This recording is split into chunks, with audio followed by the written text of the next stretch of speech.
allez bien. On se retrouve pour le tirage hebdomadaire qui, je le rappelle, est un tirage général. Je fais toujours les guidances personnalisées à la demande via mon Instagram. Voilà, donc là, ça s'adresse à tout le monde. Il n'y a rien on va dire, de personnel, il n'y a rien qui est dirigé, il n'y a pas de message pour une personne en particulier. C'est vraiment pour tout le monde, donc vous prenez ce qui vous parle. Ça fait déjà plusieurs fois que je vous propose de choisir entre deux tas. Donc je vais vous laisser quelques minutes pour choisir si vous préférez prendre le tas avec la petite pierre blanche ou le deuxième tas avec la petite pierre noire. Je vais couper la vidéo et on se rejoint tout de suite pour découvrir le premier tas. A tout de suite. Voilà, on se retrouve donc pour le tas numéro 1. J'ai réécouté la vidéo juste avant et vous entendez des petits bruits derrière. C'est mon fils qui fait des vocalises, il est en train d'essayer de s'endormir. Voilà, donc je m'excuse si vous l'entendez. J'ai fait comme la semaine dernière, j'ai tiré une carte avec l'oracle du chakra du cœur pour avoir un petit aperçu sur tout ce qui est un petit peu vie sentimentale. Après, vous avez différentes cartes et j'ai innové. J'ai pris l'oracle d'Anka pour vous dire sur quoi travailler un petit peu cette semaine plus spécifiquement. Voilà. Allez, découvrons ensemble âme sœur spirituelle. Donc, j'ai l'impression que la personne à laquelle vous pensez, la personne de votre cœur, c'est une personne avec qui vous avez un lien qui est très fort. C'est pas forcément un lien qui est physique, dans le sens, c'est pas forcément un lien qui est charnel, c'est pas forcément quelqu'un avec qui vous êtes en couple ou avec qui vous serez en couple d'ailleurs, mais c'est quelqu'un avec qui il y a une espèce de connexion, je dirais un petit peu une connexion d'âme, une connexion mentale, une connexion intellectuelle. Voilà, donc c'est pas forcément... ça peut aussi être quelqu'un d'amical, enfin une relation amicale, pardon. C'est mieux comme ça, dit comme ça. Voilà, donc c'est pas forcément quelqu'un avec qui vous allez avoir une vie de couple. J'entends plutôt que c'est quelqu'un avec qui vous allez avoir des échanges qui sont profonds. Après, l'un n'empêche pas l'autre, hein. On peut être en couple et avoir des échanges très profonds et avoir des grandes discussions et refaire le monde avec la personne avec laquelle on est, hein. Mais voilà, c'est plutôt ce que j'entends. Donc ça sera peut-être plutôt pour les célibataires, cette carte-là. Alors, l'oracle de la lune, et oui, parce que c'est la nouvelle lune ce soir à 23h et des broutilles. Sur mon Instagram, vous avez un petit post avec des rituels de nouvelle lune que vous pouvez faire dès ce soir ou demain, mais voilà, dans les 24 heures. Moi, je vais faire mon petit chèque d'abondance tout à l'heure. Voilà, c'est mon petit rituel à moi. Donc, du coup, voilà, qui dit nouvelle lune dit oracle de la lune. Ah, on a la carte remettre. J'ai l'impression que c'est quelque chose du style s'en remettre un peu à la vie. Après, ça veut pas dire être inactif dans sa vie. Ça veut pas dire bon allez carpe diem et advienne que pourra. Non, c'est pas du tout ça. C'est plutôt dans le sens faire confiance à la vie. Voilà, à un moment donné, comme diraient les gens du Sud, mais à un moment donné,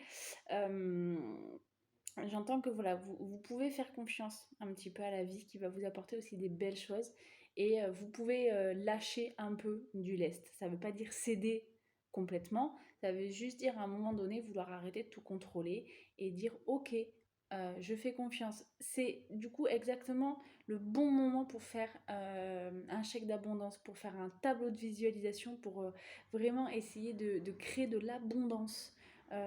Parce que l'abondance, c'est ça aussi, c'est une forme de lâcher prise, c'est une forme de ok, j'accepte ce qui m'arrive et ce qui m'arrive de positif. Voilà. Alors, l'oracle des météores parle de réconciliation. Alors, réconciliation, voilà, c'est pas censé être sur le thème trop amoureux, mais ça peut être une réconciliation amicale, ça peut être une réconciliation peut-être aussi au travail, ça peut être, voilà, c'est ce que j'entends, hein, c'est plutôt quand même positif, il y a une reprise de lien, en tout cas. Donc c'est un beau tirage cette semaine. Ah, il y a un blocage au niveau de la mort traumatique. Donc peut-être que dans une ancienne vie, vous êtes mort de façon assez traumatisante, assez violente. Peut-être que là, malheureusement, à l'heure actuelle, vous faites face à un décès dans votre entourage, un décès brutal, quelque chose qui vous marque. Du coup, moi, je vous invite à travailler sur, voilà, sur ce qui pourrait être traumatisant pour vous. Je vous donne un exemple que je crois que j'ai déjà donné, mais voilà, pour ceux qui arrivent, je le redonne. Personnellement, je suis claustrophobe. Et je suis persuadée que dans une vie antérieure, je suis morte peut-être de façon voilà, étouffée ou enfermée. Enfin voilà, c'est quelque chose qui me que j'ai la conviction. Je ne sais pas très bien nager aussi, j'ai assez peur de l'eau. Donc c'est peut-être aussi quelque chose voilà, d'une vie antérieure. Je suis peut-être morte noyée, je suis peut-être morte à cause de l'élément eau. Voilà, donc je vous invite à travailler. Pour ceux qui veulent un petit peu plus... Vous avez tout en direct, hein, moi je vous cache rien. Hein. Pour ceux qui veulent vraiment savoir, je vais aller la chercher, la carte numéro 11. Cette carte indique simplement qu'un lien éprouvant à la mort a été vécu de façon compliquée par votre système émotionnel, qu'il s'agisse de vous, d'un proche de votre constellation familiale. Cela a marqué en vous des peurs très profondes. En libérant cette mémoire, vous vous autorisez à aller de l'avant et à ne plus être relié énergiquement à cette expérience. Bon, bah c'est plus ou moins ce que je disais, ça vient juste confirmer. Voilà un petit peu pour ceux qui ont choisi le tas numéro 1. Je vous retrouve tout de suite pour le tas numéro 2. Je tiens à m'excuser auprès de ceux qui ont vu le tas numéro 1. Je suis partie un peu précipitamment, j'ai coupé la vidéo assez vite, tout simplement parce que j'ai cru que mon fils pleurait. Donc voilà, l'appel de la mère louve que je suis fait que... Et en fait, pas du tout. Donc voilà, petit aparté, ceux qui ont choisi le tas numéro 2, c'est à vous de découvrir vos cartes. J'ai l'impression, comme ça, que ça va être un tirage assez centré sur tout ce qui est sentimental, tout simplement parce que j'ai 2 cartes de l'oracle du chakra du cœur qui sont sorties, qui ont assez spontanément volé quand je les ai choisies. Mais bon, voilà, on va découvrir ça ensemble. Alors...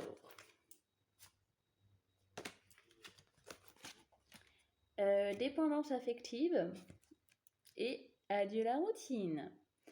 Alors, je ne vais pas les prendre ensemble tout simplement parce que j'ai l'impression qu'elles ne vont pas ensemble. Déjà, je trouve ça assez antinomique de base, mais je le ressens aussi comme ça. Dépendance affective, bah, tout simplement, à un moment donné, on me dit de vous dire qu'il faut travailler sur cette dépendance affective.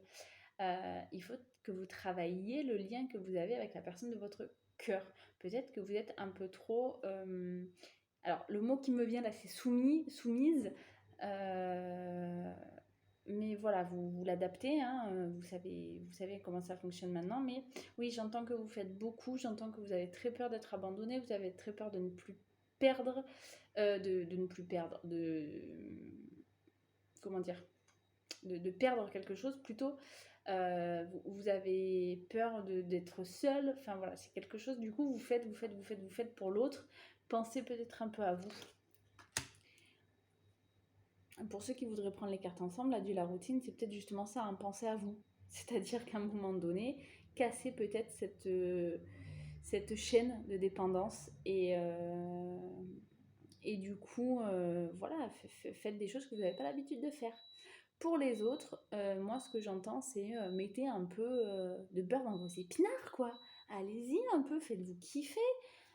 J'ai l'impression que là, on est dans une relation un petit peu plan-plan, qui s'essouffle un peu ennuyant. Alors, ça peut avoir du bon, hein. Il y a des gens qui aiment hein, ce côté très calme, très... voilà, de la relation très routinier, très casanier. Mais pour ceux qui auraient envie de mettre un peu de piment dans leur relation, ben allez-y, c'est le moment. profiter de cette nouvelle lune pour, pour créer des nouvelles opportunités dans votre couple. Je sais pas, moi, voilà, sortez un petit peu plus, faites un truc que vous avez jamais fait, osez vous acheter de la nouvelle lingerie, je sais pas, mesdames. Mais voilà, faites-vous, essayez, tentez des choses. C'est le moment, je pense, vraiment. Avec la nouvelle lune, c'est les nouveaux projets, c'est parfait. L'oracle de la lune, du coup, nouvelle lune, of course. Ah bah tiens, regardez, commencement. Mais oui, c'est le commencement. Les nouvelles lunes, c'est toujours, ou souvent en tout cas, l'occasion de faire des nouveaux projets, de les mettre en place, d'essayer de lister des objectifs à atteindre. C'est vraiment le moment un petit peu de faire des vœux, hein, j'ai envie de dire, hein.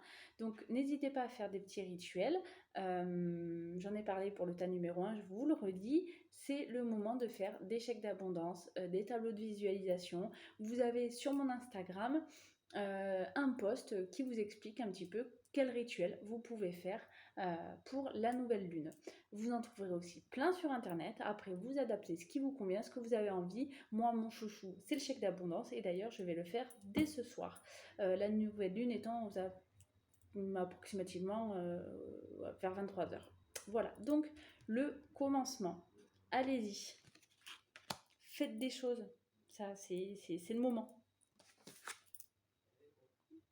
Ah, alors, besoin d'ancrage. Et oui, parce que pour commencer des nouvelles choses, pour saisir des nouvelles opportunités, il faut quand même avoir les pieds bien au sol. C'est pas tout de rêver à pouvoir faire des choses. À un moment donné, il faut aussi avoir les pieds sur terre. Donc, travaillez votre ancrage parce que c'est très important et ça vous permettra aussi de réaliser les choses concrètement. Si vous êtes trop dans la lune, trop dispersé, trop rêveur, bah, à un moment donné, vos projets ne vont pas pouvoir aboutir.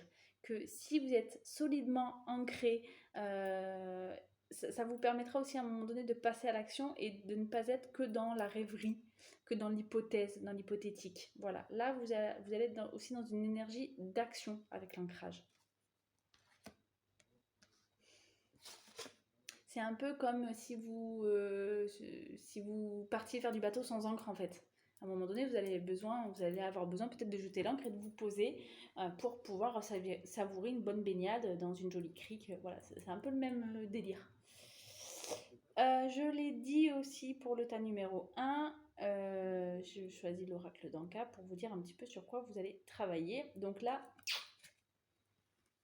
il faut que vous travailliez, messieurs, mesdames, la trahison. Il y a peut-être une blessure très forte liée à la trahison. Peut-être que vous vous êtes senti trahi à un moment donné, peut-être que vous avez trahi, même si vous ne la pensez pas comme ça, c'est peut-être ce qu'on est venu vous dire. Tu m'as trahi. Donc, dans tous les cas, on vous demande de travailler cet aspect-là de votre vie, cet aspect-là pour pouvoir avancer en fait, hein. Je vais vous la lire. Cette carte indique qu'une trahison vécue n'a pas été réellement dépassée. Un résidu émotionnel toxique est encore présent dans les différents corps subtils et il les pollue. En libérant cette mémoire, vous vous autorisez à être en paix avec cette expérience. Voilà. Je vous donne un exemple de trahison. Peut-être que vous avez l'habitude d'avoir des personnes, des conjointes qui vous trompent. Et à chaque fois, vous dites, ouais, mais il m'a trahi, ouais, mais ça veut dire quoi, ça? C'est pas que les autres. Si vous avez 1, 2, 3, 4, 5 conjoints qui à chaque fois vous ont trompé, ça vient peut-être aussi dire quelque chose de vous. Pas dans le sens j'arrive pas à les garder, je suis nulle et je suis pas assez belle ou je suis pas assez si, mais peut-être dans quelque chose d'inconscient et en fait vous créez des situations où bah, la personne elle va aller voir ailleurs et ça vient dire aussi quelque chose. Donc travailler cette blessure de trahison, voilà, c'est très important.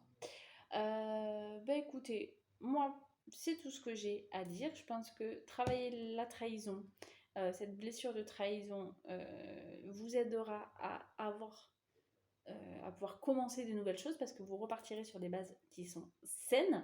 Vous ferez un petit peu table rase. Pour vous ancrer, ça sera beaucoup plus facile aussi. Imaginez une plante qui s'enracine dans une terre qui est féconde. C'est plus facile qu'une plante qui s'enracine dans une terre où il y a tout un tas d'obstacles, parce qu'en dessous il y a une chape de béton, parce qu'en dessous il y a tout un tas de choses. Voilà, donc si vous voulez être une belle plante qui pousse bien et avoir des jolies racines bien solides et travailler un petit peu la terre. Voilà. Euh, soyez l'agriculture un petit peu de votre vie. C'est beau. Voilà, j'avais envie de terminer là-dessus. Je vous embrasse, je vous dis à la semaine prochaine.